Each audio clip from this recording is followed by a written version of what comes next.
Welcome to the second episode of the Do Change Marketing Now podcast. I am Matthias Riedl, your host, and I'm super excited about the second episode. And I teased it a little bit already in the first episode. So we have today here my colleague and head of insights, supermarket research guru, and my lovely colleague Kornelia Wroblewska. And I spell it right? Yes. Is that fantastic? Perfect. And I'm so excited about today's episode because we were going to talk about market research, which is basically your superpower expertise. Yes. Yeah. Thank you, Matthias, inviting me today. And I'm also very excited to be here. And I'm happy that I can talk with you about my work, which is also my passion. So happy to be here. Yeah, and I would just jump right in because we know our listeners, they don't have time to waste. So we really want to get straight to the point. So what do you think or what do you see are the most three common mistakes, marketers does when it comes to their campaigns or market research or Yeah, so I think marketers or business leaders in general often do not take enough time for research. And this can create a problem because if they are not aware what their competitors are doing, what their consumers or potential consumers are thinking or what they need, what are their pain points, then it's very difficult to address those needs exactly. That's why I have the feeling that they often are far away from the audience and from the consumer. Yeah, that's also maybe your everyday business when people come and say I have a very concrete idea or a very concrete vision of how I want to talk about my product, and usually people are very emotional about it. What do you think, or what do you tell to these kind of clients who come with this approach where they say it's a very stick idea, but you probably say, no, you're not convinced that this is maybe the right idea, or you say maybe, we need some more information. What do you think about that? Yeah. So first, I would like to say that it's totally natural to feel this way, to feel ownership for your brand, feel ownership for your messaging, and also for your campaign idea. So this is totally natural. And also, we as researcher, we also will always say that we bring the consumer perspective. And it doesn't mean that you lose the ownership of your messaging or of your creative. It only means that you try to make it really resonating with your consumer. So it means that your idea is still there, but you can optimize it, you can tweak it a bit, you can maybe talk about different kinds of benefits to make it resonate even stronger. So so when there's a result coming from a research that, saying that we should paint everything blue, we don't have to do this.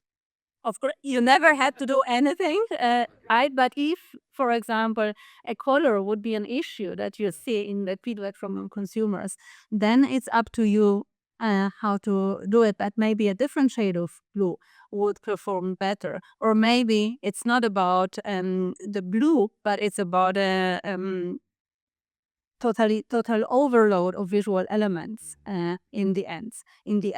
So it's not really about giving the ownership of your campaign.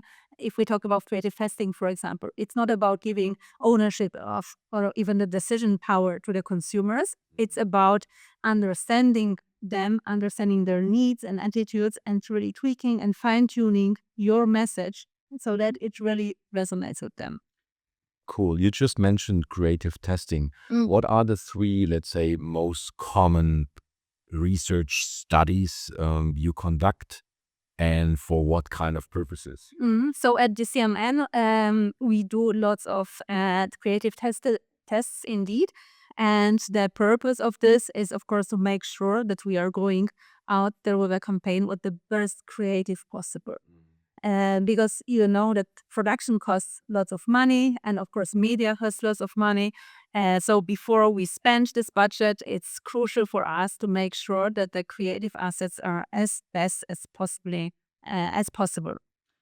What other researches you usually do? Is this also about target group or Totally. customer, other stuff? Target group analysis is something that we often do for our clients because we see understanding of the audience as foundation for every decision you can do when if you're a business leader or a marketeer. So we do different kinds of target group analysis when we try to really get into the needs of the target groups, to understand what motivates them, what are the barriers to try out or buy a product, and also to really understand what kind of pain points do they have. Yeah, that's super interesting. I want to go a little bit deeper in that topic a little bit later. But also another thing which I found very interesting is because we often have these cases that, let's say, a client is super successful in a country, let's say Germany, and they want to go now into the US market. And so a lot of times where we sit with the client is so, and usually people think, US and Germany is kind of the same. Also when it comes to perception and because we all summarize it under this term Western world, but it actually could have a lot of big differences. Totally. So this is another frequent scenario when you should really invest into research upfront before expanding to a new market, because not only competitive environment is different, not only there are regulatory differences in those countries, but also people are different. And it's not even the differences between Germany and US, but even Germany and France might be very different when it comes to attitudes to certain products, or maybe the maturity of a certain category is totally different. So whereas people in Germany maybe are totally used to a certain service, maybe in another country it's new and you have to educate people on this category. Yeah, so I just remember one example where I really found very interesting. We don't talk about clients here, but we cannot mention client names, but where a client wanted to, go really in Europe, go big in Europe, but also had a very clear limitation. I only want to do this with a, let's say, creative, one creative approach, and not having, being able to localize in every country. But also there you guys did an amazing project where you found out, I think, what are the common denominators that could work in all countries. Maybe can you elaborate on this? Yeah, so this is all a frequent discussion we see on the client side, the discussion between the global campaign, global concept, and global assets, and very localized approaches. So there is also not good or wrong here, but it's always crucial, I would say, to check if your global idea is working in the new market. Maybe you have to tweak it a bit. I think it will be rarely the case that it doesn't work at all. Sometimes it's enough to add some local elements, like our creative team is already doing with our clients. Sometimes maybe you can change the slogan or the call to action in the ad, and this might be enough. But sometimes if you show the reality of everyday life in the ad that does not match the reality of people. For example, you show a typical US household and you want to advertise, I don't know, in Italy, for example, then there will be a mismatch. Yeah, these occasions have happened. So that's pretty cool. But I want to go back to the target group analysis you mentioned earlier. So what exactly is it that you guys do in the insights team here at DCMN? And, what are, let's say, an example that really surprises you then when doing that kind of research? So maybe I will start with like general outlook. So analyzing the target audiences is our daily work because basically everything that we do at DCMN, you know very well, we are a data-driven company. So data and insights are very important for us. So basically every recommendation that we give to clients, every media strategy that we prepare is based not on our gut feeling, but on research and data. That means that, for example, for media strategy, we would analyze the demographics, social demographics with secondary data tools, so the tools that gather lots of data and we can reproduce target groups and analyze certain factors. But we also do research tailored exactly to our consumers' needs, meaning that we can go really into deep understanding of the audience, especially when it's about planning a new campaign, or understanding what kind of pain points you want to address. How do you have to talk to your consumers after you have identified whom you should talk to, how you should talk to them, what arguments you can use, what kind of pain points that they have, so that you can address in order to be relevant for them. Yeah, because in the first episode, we talked about the battle of attention. It's all about how to break through the noise. And I think it's very crucial the better we understand the pain points of the clients and the better we are able to address, the higher the likelihood is we break through that kind of noise and really get the attention of the Because people filter out messages very fastly, and they will focus on those messages that feel relevant to them.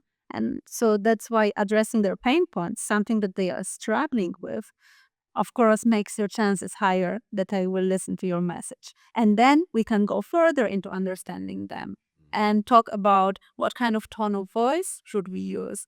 Is our target group, would they be positive towards a funny tone of voice, or should we be very serious? Should we talk about security that our products or service deliver, or is it more about maybe prestige or some other factors? So it really gives you quite useful guidelines for thinking about your campaign. Or maybe to go, let's say, calculated risks. We had that also in one example where we had 3 very different concepts, and they were very, let's call it, progressive.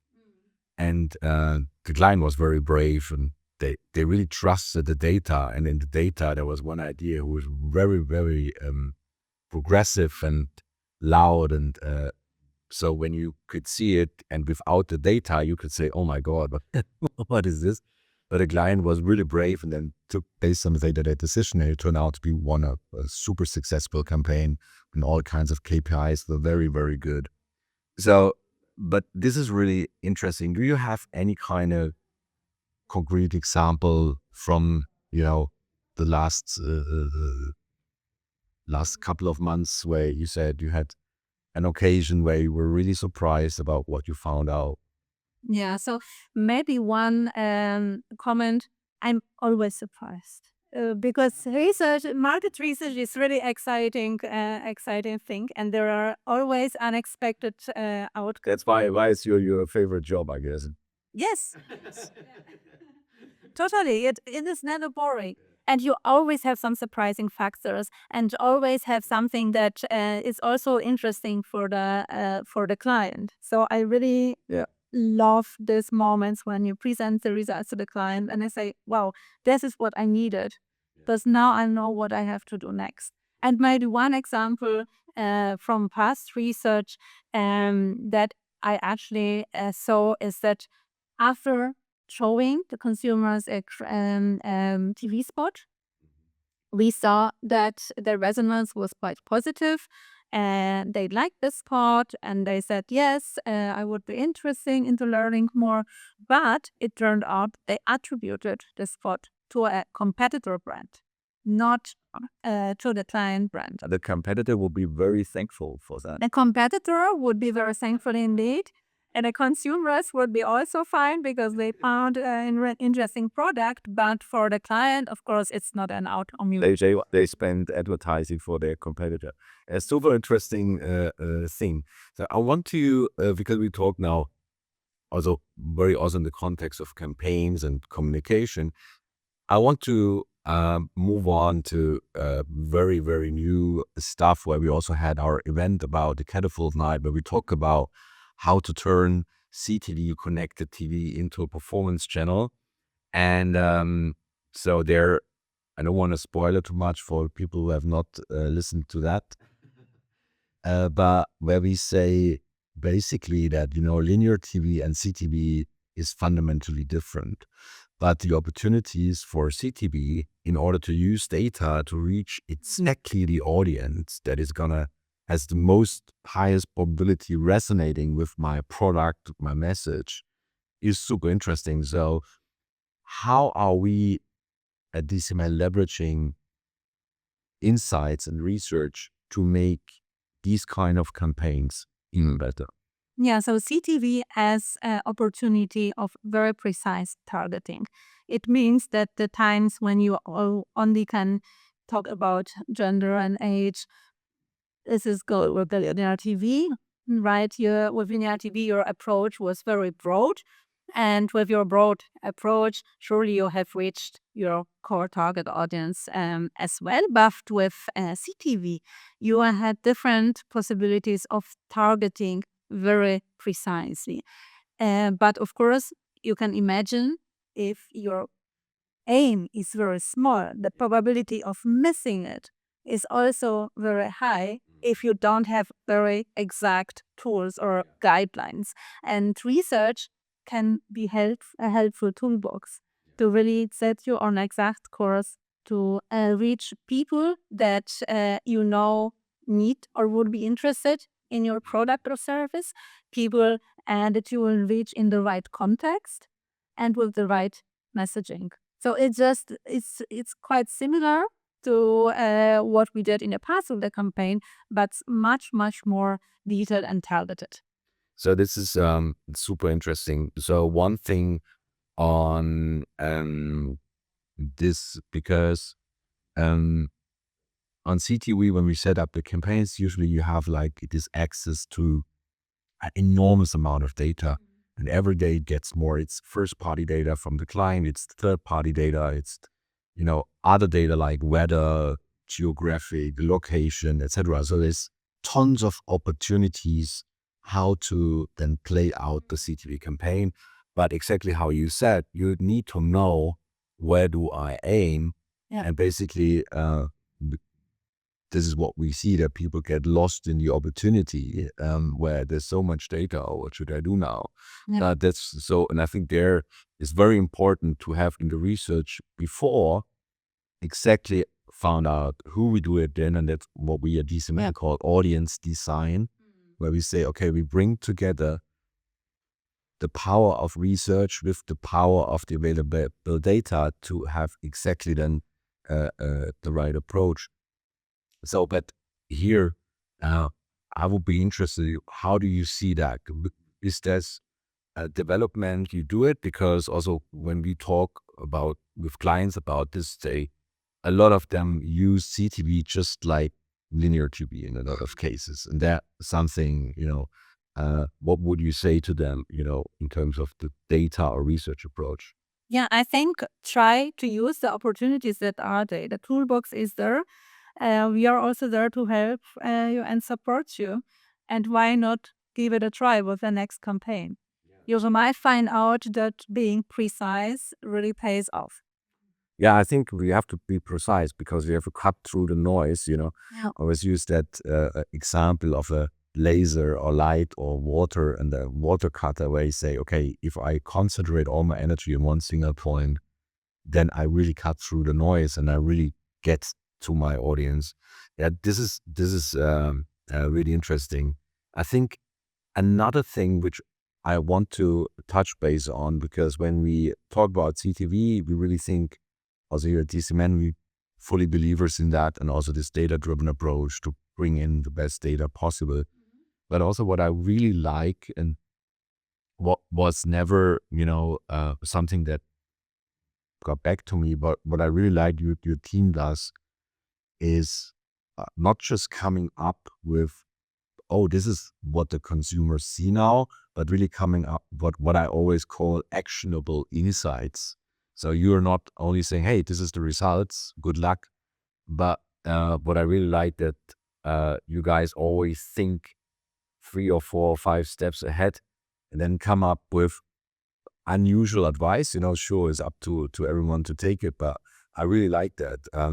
Maybe can you talk a little bit about this? How do you come to this? How do you take this data from the research, and how do you get to a point where you then give an actionable advice, basically interpreting the data? Yeah. How do you do that? How do you come up with these actionable insights then? Well, I would say we try to be good partner for our clients, and we try not only to focus on the task given a research project. We try to think further and try to really understand the business and give also advice that can be a game changer, basically. So, and we also at the DCMN we have experts from different fields, and we all work very closely together. So it's not that the teams work in isolation. This is the opportunity that we have as an inside team integrated within a media agency, that we can work together with people from different expertises and come up with a really detailed advice or recommendations for our clients. Great. So, but this is really something you have to experience, I always say, because it's something we can talk about, but once you experience it, you really see the value of it. I think this is pretty cool. Another thing we wanted to talk about is that over the last years, we were like monitoring a lot of, let's say, brand KPIs in Hand Digital Brand Tracker. Also, we stopped this by the end of the year, which I think because we're now moving to a very, very customized, boutique focused approach where we said, okay, we want to really go deep into the insights that are really helpful for the clients. And a lot of clients, they always think when we talk about research, they always come, it's about brand awareness. It's about aided brand awareness, unaided brand awareness, and this kind of stuff. Usually, every time you talk to a client in the first place, they all come up with brand awareness, and now we always say, okay, sure, this is nice, but and maybe you can explain the listeners a little bit more about what are the KPIs you should look at when, kind of looking at your brand KPI, brand performance KPIs, basically. Yeah, sure. So maybe a general remark first, because you mentioned that people mention brand awareness is the first thing. Sometimes they all also think, okay, this is something very complicated and something that will take lots of time. It doesn't have to be like this. We can really be very agile in our research approach.